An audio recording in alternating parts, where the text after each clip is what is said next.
Багато хто знає нас як дівчат із мегафонами. Ich würde normalerweise niemals alleine irgendwo hingehen. Ти можеш? Я така, я можу. Du darfst die Kundgebung zum Beispiel nicht verlassen. Da dachte ich so, okay, hole ich mir ein Brötchen. 2 Tage vorher anmelden. Bis heute wissen wir nicht, ob es jetzt irgendwie ein Angriff war.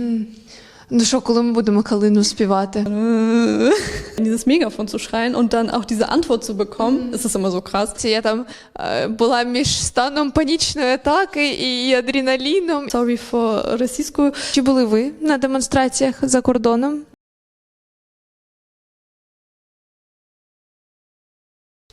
Привіт, друзі!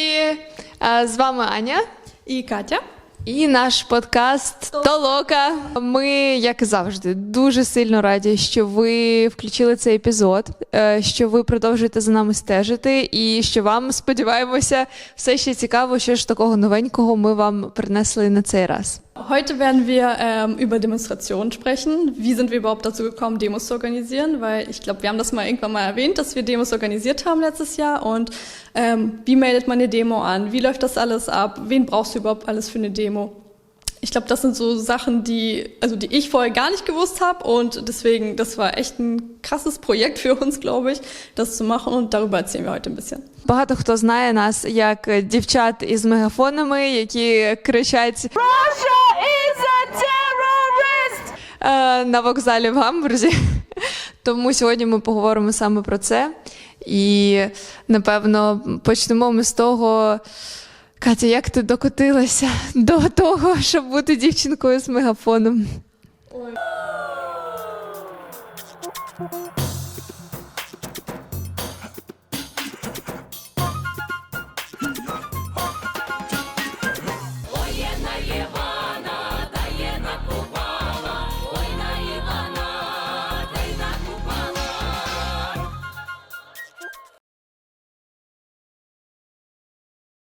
Davor, also vor 2022 hatte ich gar keinen Kontakt irgendwie mit ukrainischer Community. Ich hatte nie ukrainische Freundinnen, ich hatte auch keine russischsprachigen Freunde, also mein Freundeskreis war immer ganz anders.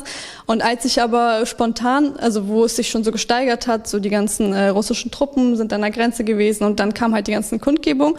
Und ich habe mich halt immer gefragt, okay, gibt es in Hamburg auch Kundgebungen, weil ich habe das halt in Berlin gesehen. Und ich dachte mir, okay, es muss doch irgendwas in Hamburg geben. Und da habe ich ganz zufällig bei Facebook, und ich bin nie in Facebook, das ist irgendwie gar nicht, also der Account ist da, aber ich benutze es irgendwie nie. Und dann habe ich halt gesehen, ganz spontan, es gibt eine Demo am Rathausmarkt. Und damals hat das Verein Ukraine organisiert, das war Florina Malso. Und ich weiß, ich würde normalerweise niemals alleine irgendwo hingehen, aber ich habe dann ein Pappschild genommen, habe dann was habe ich da drauf geschrieben? Ich glaube, Stand with Ukraine, das Schild habe ich immer noch zu Hause. Und dann bin ich halt einfach losgegangen. Und meine Mutter war auch schon so voll, okay, wohin gehst du mit diesem Schild und ist es nicht gefährlich? Und ich so, nein Mama, in Demonstrationen ist in Deutschland nicht gefährlich. Und dann bin ich halt einfach hingegangen und war erstmal einfach nur da. Und dann beim zweiten Mal, als es, ich glaube Mitte Februar dann war, nochmal eine Kundgebung, habe ich gesehen, also ich habe Florina dann erkannt und ich habe verstanden, alle sind überfordert. Weil die haben sich schon um Geflüchtete gekümmert, das waren ganz andere Themen für sie wichtig, also da war gar kein Platz mehr für öffentliche Arbeit, für Demonstration. Und ich habe ihr dann bei Facebook angeschrieben und meinte so, hey, brauchst du irgendwie Hilfe? Also kann ich dir irgendwie helfen? Also egal mit was, ob es jetzt ein Sharepick ist oder irgendwas, sag mir. Und sie hat sich so gefreut und meinte, weißt du was, Katja, mach, keine Ahnung, XY. Und dann hat das irgendwie so angefangen. Und als der Krieg dann vollumfänglich ausbrach, waren die halt gar nicht mehr, also es gab gar keine Zeit einfach für Demos, also von deren Seite, weil sie einfach mit der Evakuierung beschäftigt waren von Geflüchteten, von Geflüchteten mit Behinderung, also das Thema ist einfach dann gar nicht mehr präsent gewesen. Und dann meinte Florina, weißt du was, Katja, mach du das einfach so.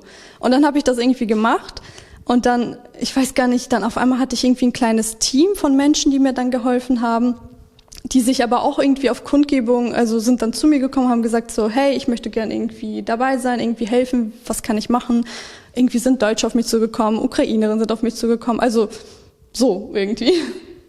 У мене трошки така більш заплутана історія, тому що коли все це якби почало набирати обертів, я ще жила в Берліні. І перший раз ми вийшли на демонстрацію 22 лютого, але ще до того були якісь більш такі малі демонстрації, і в мене є ще друг в Берліні, який більше про це знав, який більше спілкувався з українським ком'юніті в Берліні, і він мені там підкидав, типу, тут буде таке, тут буде сяке. І 22 числа я побачила, що буде демонстрація під російським консульством в Берліні. Мені здається, я навіть сильно і не думала, я просто взяла Філіпа, взяла теж картонку, написала там «Руки геть від нашого дому», і ми пішли на ту демонстрацію, і це для мене теж було. Я до того була один раз на демонстрації до 8 березня в Берліні теж, один раз я була на Black Lives Matter, але це мене прям сильно так не стосувало, тобто на 8 березня стосувало, звісно, але все одно це був якийсь тотально інший досвід. Це було якесь таке єднання із українським суспільством, при тому, що я в Німеччині, я такого до цього ще ніколи не відчувала.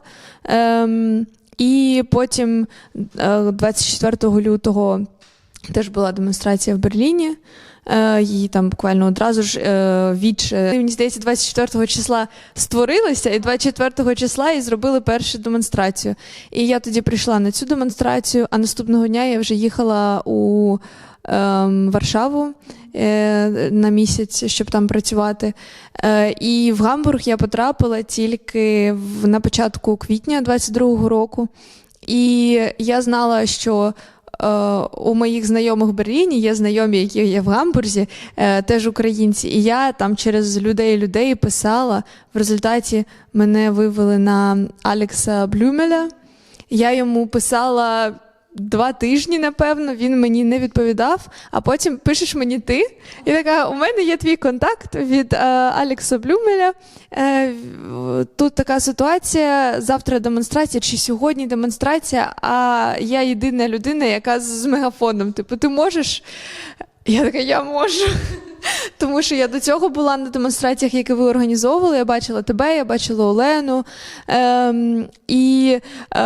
Я пам'ятаю, що на якійсь демонстрації було ще на той момент дуже багато людей, які приходили. І я йшла десь майже в кінці, і там не чути було, що ви кричите. І я пам'ятаю, що мене це так розізлило, що я почала кричати без мегафону, і мене такий адреналін взяв. І тому, коли ти мені написала і спитала, я така, я можу, я буду кричати. Ja, die rechtlichen Sachen in Deutschland, wenn du eine Demo anmeldest. Was soll ich sagen? Also ich hatte davor nie eine Demo besucht, außer eine, glaube ich, Black Lives Matter war das. Und sonst, ich glaube, gar keine. Also ich hatte einfach keine Ahnung, wie man Demos macht. Ich habe keine Ahnung gehabt, wie man Demos organisiert, anmeldet, was man überhaupt dafür braucht. Und das habe ich dann irgendwie durch Fridays for Future gelernt, weil die uns am Anfang super viel geholfen haben. Und dann so die ersten Fragen, irgendwie, dann gab es so einen Zoom-Call, wo wir uns alle irgendwie versammelt haben und dann hieß es, ja, wird es denn OrdnerInnen geben? Und ich so, okay, was sind denn OrdnerInnen? Also wofür, was machen wir? Ich glaube, es ging um einen Marsch. Ich glaube, das war so 3. März, also irgendeine Demo Anfang des Jahres 2022 im März. Und dann musste ich irgendwie Ordnerinnen organisieren. Wo findest du jetzt Menschen, die also irgendwie diesen ganzen Marsch da koordinieren? Wer hat überhaupt Erfahrung damit? Also dann hat uns Fridays for Future, wie gesagt, voll viel geholfen. Dann musst du halt auch gucken, welche Formulare du dafür brauchst. Es gibt ein Formular für Aufzüge, es gibt ein Formular für einfach nur so stehen.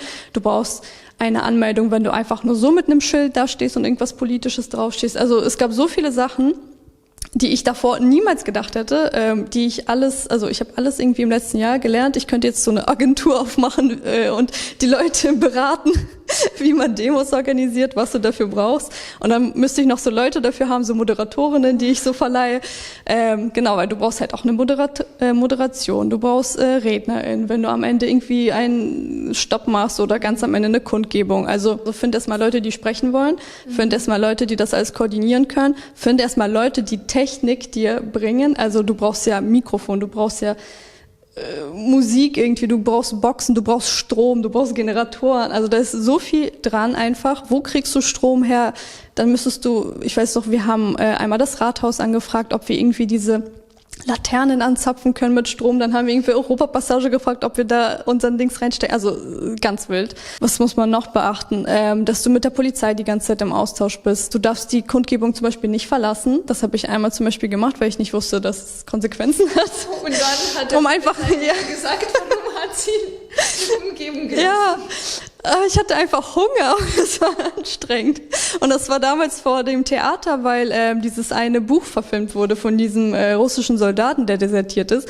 Und dann irgendwann, also wir haben die Leute, die halt dieses Theaterstück besucht haben wir halt empfangen, halt geschrien, unsere Losung und so weiter. Und dann irgendwann fing ja das Theaterstück an. Das heißt, da konnten wir nichts mehr schreien, nichts mehr machen. Da dachte ich so, okay, hole ich mir ein Brötchen.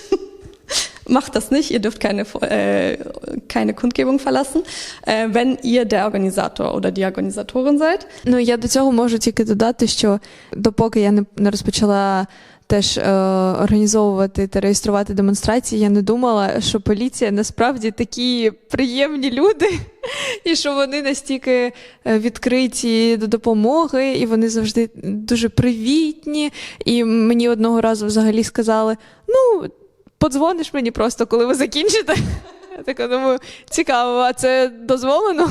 Мені здається, що це не дозволено, до речі. Мені здається, що вони повинні завжди з вами бути у випадку випадків. Mir ist gerade noch eine Geschichte aufgefallen, und zwar hatte ich und Nikita kennt ihr von unserem Podcast, wir haben mal mit Ukrainian Hacks ganz zu Anfang ein Video gemacht. Hier wird Nikita sein. Wir hatten eine Aktion geplant und ich habe das Ganze angemeldet, ich habe das Formular ausgefüllt, ich habe alles abgeschickt, mit der Polizei abgesprochen. Und die sind dann einfach nicht gekommen, weil eigentlich muss die Polizei jede Kundgebung begleiten. Also am Anfang mit dir reden, alles absichern, kann ja auch gefährlich sein oder so. Auf jeden Fall, es war einfach keiner da, und nach 2 Wochen oder so hat mich einfach ein Polizist angerufen und meint so, ja, ihr hattet doch eine Kundgebung irgendwie vor 2 Wochen. Wie lief's eigentlich? Und ich so, ja, gut, danke. Weil die waren halt nicht da, und ja, das war irgendwie komisch. Also irgendwie nach einer Zeit gibt's einfach keine Polizeipräsenz. Ich dachte, wenn wir schon so in diesem Thema mit der Polizei sind, und wahrscheinlich können wir direkt so zu der Frage springen, halt, ob wir schon irgendeine Probleme bei der Demos hatten und halt was für Probleme da waren. Und dann dachte ich mir eigentlich an diese Situation, was ich vorhin gesagt habe, dass die Polizei gekommen sind zu unserer Kundgebung. Das war, ich glaube, am Jungfernstieg auch mit Nikita. Da waren also gar nicht so viele, wie ich angemeldet habe, weil das war spontan, das war also von Tag zu Tag, und das ist auch eigentlich wichtig. Man muss es immer 2 Tage vorher anmelden. Ist der Polizei so, ja, ihr seid nicht so viele, dann kannst du mich einfach anrufen, so, wenn ihr fertig seid. Und dann an dem Tag hatten wir eigentlich ein paar so jüngere Menschen, also Jungs, ich glaube, waren nur, die, ich glaube, so eine russische Hintergrund hatten, aber ich glaube, in Deutschland aufgewachsen sind. Und die hatten dann, ich und Nikita haben dann mit Mikros gesprochen, und dann hatten wir noch ein paar Menschen, die mit Megafons da waren, um die Sprüche mit uns zu schreien. Und dann haben diese 2 Jungs nach irgendeinem Spruch der Megafon von einer der Mädels einfach so gehauen und irgendwie sie gepusht oder so, und dann waren halt auf einmal alle unsere Menschen da und so, ja, geht einfach weg. Aber das Ding ist, dass Polizei soll das eigentlich sehen, und wir sollten das eigentlich auch melden, weil man sowas nicht machen darf. Und da war einfach keine Polizei. Wenn ich danach angerufen habe und gesagt habe, der meinte, aber sind alle da okay? Und ich so, ja, alle sind okay, aber ist halt, ja, Situation ist nicht okay. Da war ja auch nichts Großartiges, wir haben das nicht weiter irgendwie gebracht, aber es war schon irgendwie bisschen weird, würde ich sagen. Mir fällt noch eine Situation ein, das war auch so im März letzten Jahres, und zwar Anja hat ja schon über Alexander Blümel erzählt, durch den wir uns sozusagen auch kennengelernt haben. Und ich weiß noch, dass damals hatten wir keine große Bühne, das war am Flaggenplatz, am Jungfernstieg. Und das ist wie so ein kleiner Balkon, ihr müsst euch das vorstellen, das ist so eine Brücke und da ist halt so ein Balkon mäßig, wo halt so Flaggen stehen und da standen wir halt.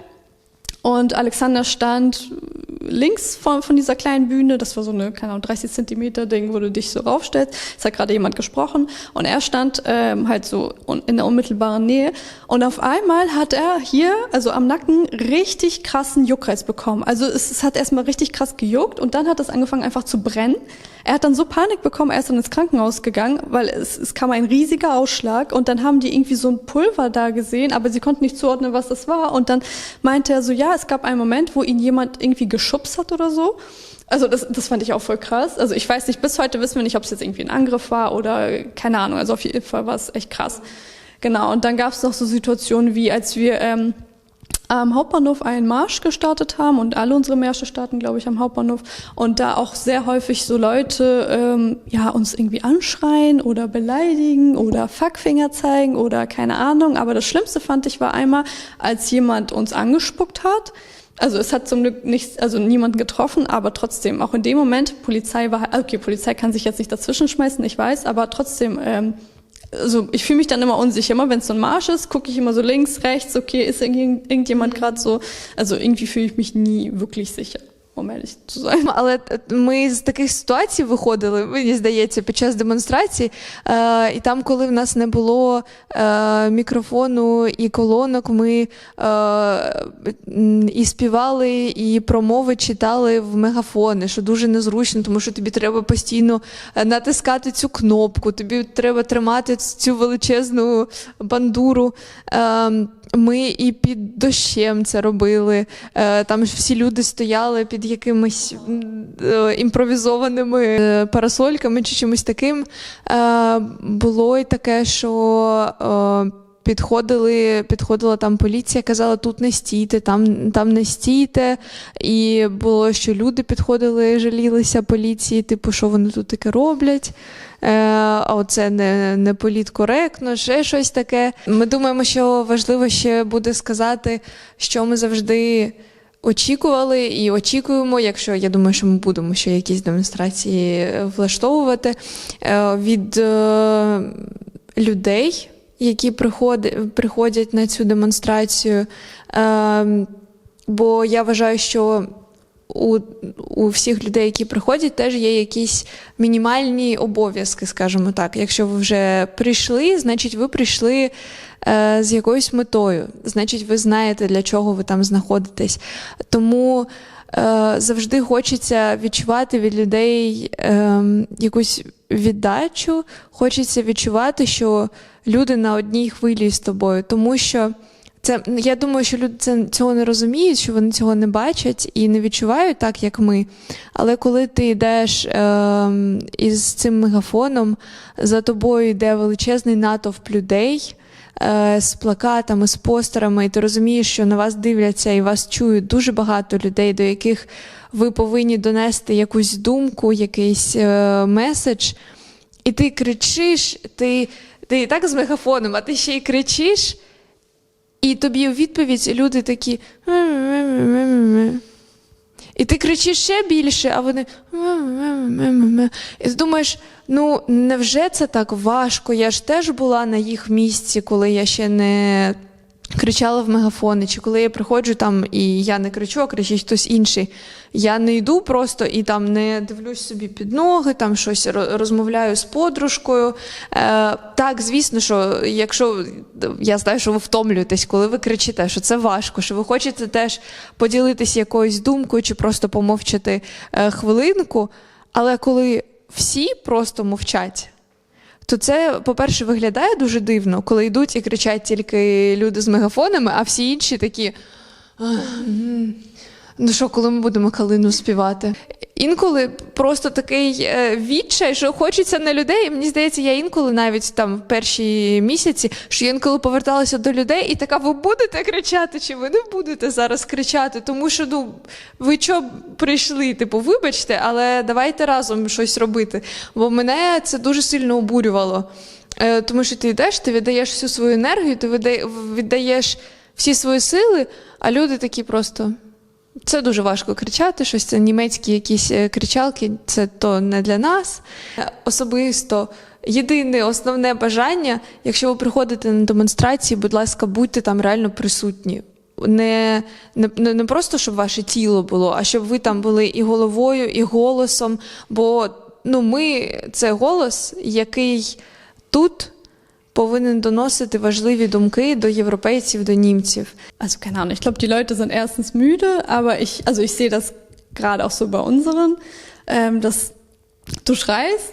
Also ich glaube, bei Russia is the Terrorist sind alle richtig krass immer dabei, aber irgendwann zum Ende hin wird es immer leiser und leiser. Und was ich immer als Trick dann gemacht habe, wenn ich merke, es kommt nur noch so ein und das ist nicht mal böse gemeint, ich verstehe das, also dass es irgendwann so kommt, aber also trotzdem seid laut, aber ich habe dann immer zum Beispiel irgendwie ein Slava Ukraini oder so eingebaut, weil dann geht sofort die Stimme von denen hoch, sofort geht deren Motivation hoch und als nächstes habe ich dann wieder unsere Losung geschrien. Das hat meistens geholfen, aber so kannst du halt auch nicht die ganze Zeit machen, weil irgendwann habe ich keine Stimme, so wie beim letzten Mal. Wir haben das so lange nicht gemacht, also nicht, weil wir nicht auf Demos waren, aber einfach, es war irgendwie nicht so viel los von Demonstrationen her und wir waren auch nicht mehr mit Megafon oder so unterwegs, aber ich habe dann einfach fast keine Stimme mehr gehabt und normalerweise, also mache ich das so und ich hatte auch wieder diesen Adrenalinkick und ich glaube, den hattest du auch an dem Tag, weil wir das schon so länger nicht gemacht haben, einmal in dieses Megafon zu schreien und dann auch diese Antwort zu bekommen. Es ist immer so krass. Ти, якщо хочеш продовжити і розповісти, чи, напевно, що вони є, але які демонстрації з тих, що ми робили, чи ти робила, тобі найбільше запам'яталися? От про що тебе спитають, і у тебе там картинки такі в голові. Wenn du mich fragst, welche Demos mir so also krassesten einfach im Gedächtnis geblieben sind, ich muss sagen, eine davon, die habe ich nicht selber organisiert, also da war ich noch gar nicht auf dem Stand war ich noch nicht. Das war am 24. direkt, also als der Krieg ausgebrochen ist. Ich habe das auch wieder durch Facebook mitbekommen, genau.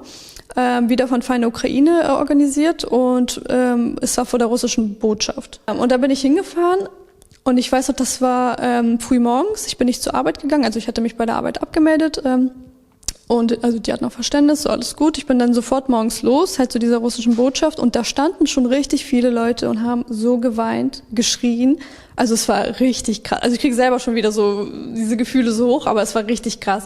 Weil erstens, du kennst die alle nicht. Also ich kannte ja niemanden, wie gesagt, bis zu dem Zeitpunkt. Und dann kommst du dahin und du weißt gar nicht, wohin stellst du. Also es war so komisch, so wohin stellst du dich, was machst du so? Und dann stand ich da neben einer Frau, die ganze Zeit geweint hat. Also sie hat so krass geweint die ganze Zeit, auch irgendwas gesagt, ne? Und irgendwann, ich kannte sie zwar gar nicht, irgendwann habe ich sie einfach so auf dem Rücken so gestreichelt, weil mir das so, also ich konnte halt einfach nicht helfen, also war auch nicht meine Aufgabe, aber so man fühlt sich so hilflos. Und dann habe ich sie so am Rücken gestreichelt und dann hatte sie mich umarmt und dann sind wir so ins Gespräch gekommen und ich bin immer noch mit ihr in Kontakt. Wir sind auch, ich würde jetzt nicht sagen, dass wir Freunde sind, aber wir sind auf jeden Fall noch so verblieben, dass wir noch ab und zu reden oder so. Aber also das hat so vereint, das war so krass, also man kannte niemanden, man war aber trotzdem irgendwie, also wie soll man sagen, man war trotzdem zwischen Leuten, die man irgendwie das Gefühl hat zu kennen. Also das hat so verbunden irgendwie. Aber es war trotzdem krass, weil in dem Moment guckst du gegenüber zu diesem hässlichen russischen Botschaft und da kamen einfach Russen und Russinnen raus, haben gelacht, die haben uns Fuckfinger gezeigt, die haben uns beleidigt. Das war richtig krass. Also ich glaube, ich habe sogar noch ein Video davon, wie der eine Mann rausgekommen ist und gelacht hat. Also da stehen Leute und weinen, weil deren Land gerade angegriffen wird und er ist rausgekommen und hat gelacht. Also es war richtig abartig. So, das ist mir richtig im Kopf geblieben und die Demo am 10. Oktober 22, da hat Russland angefangen, die Infrastruktur zu bombardieren. Und ich weiß, dass wir, also das war spontan, wir haben, also ihr könnt eine spontane Demo anmelden, wenn es einen Grund gibt. Dann fragt euch die Polizei, was ist der Grund. Meistens wissen sie es, weil sie halt auch Fernsehen gucken und so weiter. Aber an dem Tag haben wir halt angerufen, ich meinte, okay, wir machen jetzt einen Marsch, weil heute hat Russland angefangen, die Energieinfrastruktur zu bombardieren. Und die so, okay, gut, alles klar, spontane Demo ist angemeldet. Die machen das auch selber, du musst dann auch nichts abschicken oder so. Und dann, ich weiß nicht, wir waren alle so wütend. Also es war so viele Gefühle. Ich weiß noch, wir sind da gestartet. Es waren auch gut viele Leute da. Ich glaube so 2000 oder so. Aber wir waren alle so krass wütend. Wir haben so geschrien. Ich weiß gar nicht, ob du auch an dem Tag mit uns geschrien hast, Megafon. Aber auf jeden Fall, also ich hab geschrien an dem Tag. Und das war richtig krass. Ich glaube, wie hieß nochmal die Frau, die immer richtig krass war, weil Ukraine geschrien hat? Olja? Genau, Olja war da. Das ist eine Ukrainerin, die extrem eine laute Stimme hat. Also sie hat alle direkt so mitgerissen und also diese Wut, alles, das war richtig krass. Das ist mir richtig heftig im Gedächtnis geblieben. Ну, якщо не казати про 24 лютого і 22 лютого, бо я про це трошки вже сказала, що це був такий особливий момент для мене. У мене теж є дві, які я коли про них думаю, у мене реально теж от просто мурахи по всьому тілу. Перше, це, я не пам'ятаю вже, чесно кажучи, який то був день. Мені здається, це було літо, можливо, серпень. Це було, коли сталася Оленівка. І коли сталася ця історія із відео, про яке всі знають, я не хочу вдаватися в подробиці. І ми теж, це, здається, була спонтанна демонстрація. Нас зібралося теж декілька тисяч. І я пам'ятаю, що, я, по-перше, в принципі, у мене от так просто все в тумані було в той день, я не розуміла, в принципі, що відбувається, це настільки абсурдно було, в мене воно не вкладалося в голові ніяк. І я приїжджаю на вокзал, як завжди, там вже стоїть просто море народу, хоча ми тільки 2 години тому сказали, що буде демонстрація. У мене вже просто емоції. І я пам'ятаю, що на цій демонстрації, що люди кричали так, як, мені здається, не кричали 24 числа. Тому що, я не знаю, я просто пам'ятаю цей момент, що я іноді, коли кричу, повертаюсь до людей, потім повертаюсь і кричу там в маси, так сказати. І я пам'ятаю, що я повертаюся спиною до натовпу, і я щось кричу вже, не пам'ятаю, що саме, і настільки гучно люди ззаду кричать, що в мене таке враження, що мене аж прямо цією звуковою хвилею прямо вперед штовхає. У мене аж реально, мені здається, я там була між станом панічної атаки і адреналіном, і все, бо це настільки такі просто емоції були, і це дуже сильно, і в той же момент так важко, тому що ти просто йдеш, і ти чуєш, як за тобою кілька тисяч людей з таким болем кричать. І просто, я там йшла, я вже під кінець, я думала, що я на тому радхаусі я лягу і буду лежати, і плакати, тому що реально це було настільки емоційно важко, і я потім, бо мене просто переповнювали емоції, я потім взяла ще мегафон, і я на тому радхаусі ще англійською мовою ходила і намагалася людям, які там сиділи, проходили повз, пояснити, що взагалі сталося, чому ми тут стоїмо. І я реально, я так кричала, що я навіть сама не уявляла, а потім Катя мені скинула відео, я там реально кричала як не в себе. І потім там був такий момент, коли діти виходили на середину, ми там стали таким колом на площі, і діти виходили всередину і складали туди квіти, і ти просто дивишся, і діти складають квіти, люди плачуть, і всі просто в такому якомусь абсурдному стані. Оце була перша, а друга це була наша демонстрація Light for Ukraine. Мені здається, це просто було якесь таке магічне дійство, чесно кажучи. Це теж була спонтанна демонстрація на рахунок блекауту. Це був, по-моєму, перший блекаут, який стався повний. І ми зареєстрували демонстрацію Light for Ukraine. Нас пустили якимось просто кущами поза вокзалом, там не було людей, там було супер темно. Нас зібралося, може, людей 30 від сил, нас було дуже мало. З нами йшло 2 чи 3 поліцейських, але ми всі йшли з ліхтариками. І ми все одно кричали, і це ще через те, що нас пустили пустими вулицями, було така луна, відлуння таке було. Ще це світло, і мій найулюбленіший момент з цієї демонстрації, це дуже тупо звучить, улюблений момент з демонстрації, але те, що найбільш запам'яталось, це коли ми йшли по цьому мосту біля вокзалу, і там міст іде прямо понад залізничними коліями. І там стояли люди, тобто внизу і трошки далі стояли люди.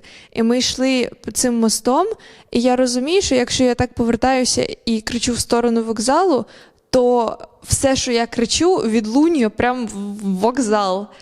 І я розумію, що це, зараз буде гучно.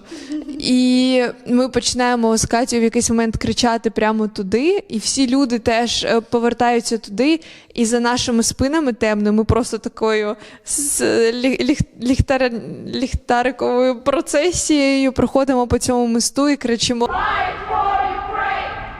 Light for Ukraine! Light for Ukraine!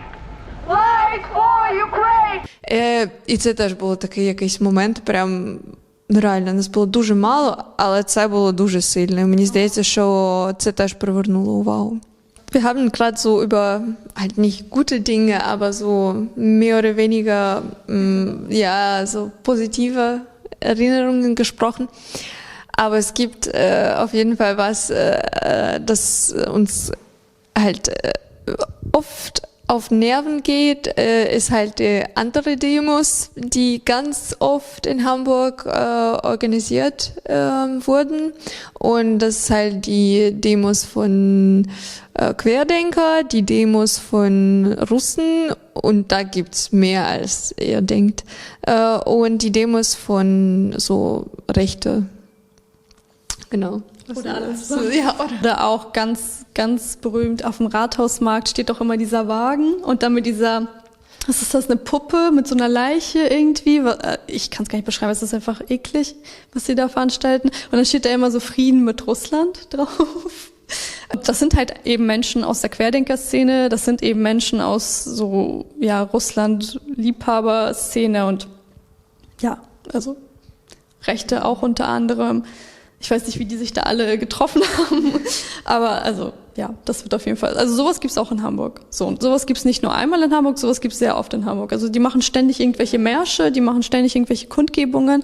Es sind zwar nicht viele mal da, aber also trotzdem, es sind schon Leute da und das ist ja krass.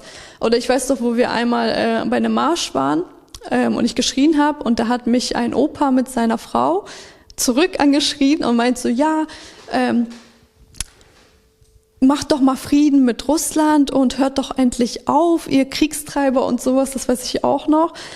Und dann habe ich ihm mit Megafon zurückgeschrieben. Oh, ich weiß es noch. Da meinte ich irgendwie, ja, Sie von Ihrer privilegierten Position können leicht sagen, so, ja, keine Waffen und ja, macht mal Frieden und hört doch auf und so weiter. Und da ist er auch still geworden, aber also ich fand das auch irgendwie so witzig, ne, weil du so zurückschreibst mit Megafon. Mit Megafon zurückzuschreien ins Gesicht, das habe ich auch öftermals gemacht, weil es ist einfach, weil du kannst den nicht anhauen so oder irgendwie anspucken, weil wir sind nicht, ja, genau. Aber mit Megafon ins Gesicht anschreien, das geht immer. Ich weiß noch, als die Pazifisten die Demo in Altona gemacht haben, das war so krass. Also wahrscheinlich kannst du besser erzählen, weil ich war nicht dabei. Ich habe einfach Videos gesehen, als diese Pazifisten fast angehauen haben, so Valentina und dich. Genau, es gab eine Demonstration von ja so Menschen, die ich eben schon beschrieben habe, die irgendwie für Russland sind und sagen Wirtschaftskrieg gegen Russland, und also so richtig komische Botschaften verbreiten. Und wir haben dann halt beschlossen, okay, wir machen eine Gegendemo.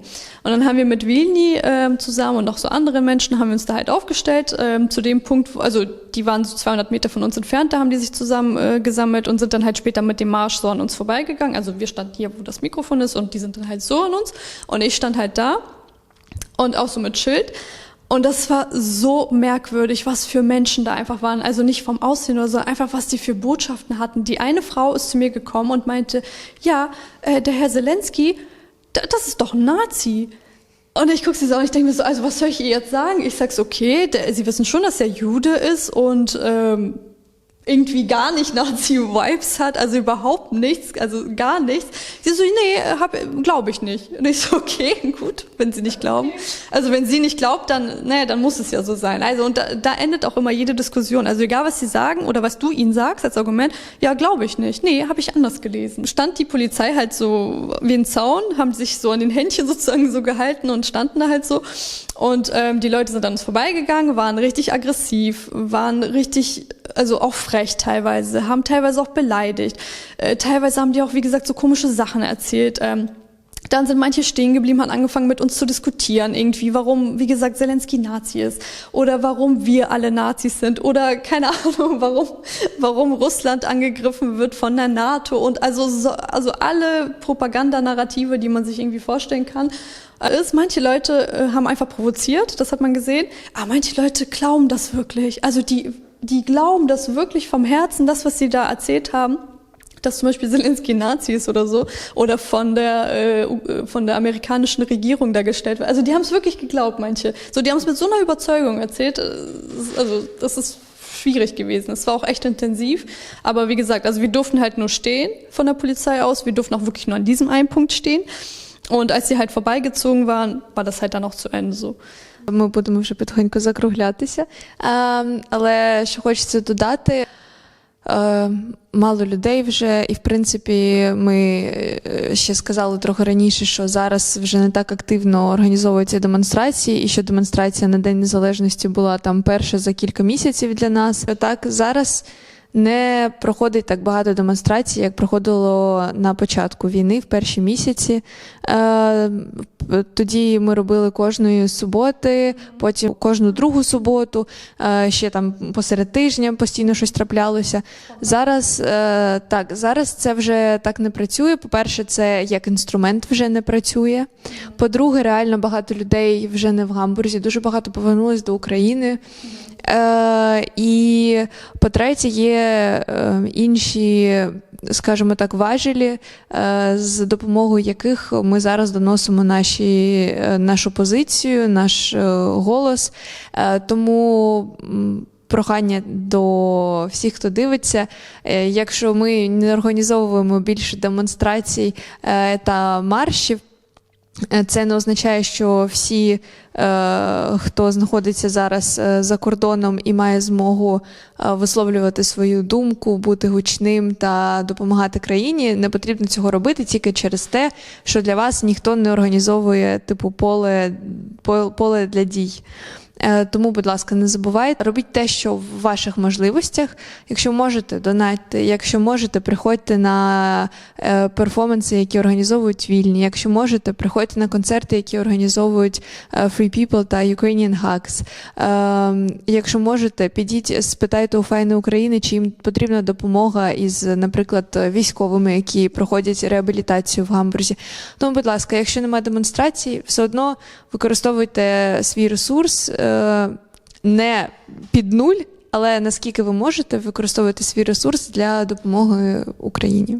Jeder kann eine Demo anmelden. Ihr müsst nicht irgendjemand sein, ihr müsst einfach nur Deutsch können oder vielleicht sogar Englisch, so im äußersten Fall. Aber auf jeden Fall, jeder kann eine Demo organisieren. Jeder kann auf jeden Fall eine Demo anmelden, kann mit den Polizisten sprechen und 2 Tage vorher oder wenn es irgendwie ein besonderer Anlass ist, im Sinne von etwas ist Schreckliches gerade passiert, ihr könnt immer eine spontane Demo anmelden. Das ist immer möglich. Also ihr habt Meinungsfreiheit, ihr habt Versammlungsfreiheit, ihr könnt das in Deutschland free machen. Also es kostet euch nichts, es ist einfach nur eure Zeit, euer Wunsch und euer Engagement. Und es kann richtig krass hart sein, es kann frustrierend sein, aber es vereint euch irgendwie, ihr lernt neue Leute kennen. Das hat mir sehr geholfen, weil ich viele Ukrainerinnen hier kennengelernt habe und viele coole Freunde. Und also organisiert mal eine Demo oder stößt es irgendwie selber an oder wenn ihr nicht diese Zeit oder Kraft habt, wie Anja schon meinte, spendet, abonniert unseren Kanal. Like dieses Video. Genau, like dieses Video. Und alles andere, was ihr schon kennt, Glocke, Instagram-Account. Друзі, дякуємо, що подивилися це відео. Ми сподіваємося, що ви щось цікаве чи важливе для себе з цього відео отримали, чи ви просто хотіли розслабитись, подивитись це відео, теж варіант. Але якщо це так, то, будь ласка, напишіть в коментарях, чи були ви на демонстраціях за кордоном, де саме, і що вам в цьому найбільше запам'яталося, чи яка демонстрація вам найбільше запам'яталася. Отак. А так, Катя вже все сказала. Лайк на відео, підписка. Можете ще й поділитися цим в Інстаграмі чи в Тіктоці. І ми будемо вас чекати наступного разу.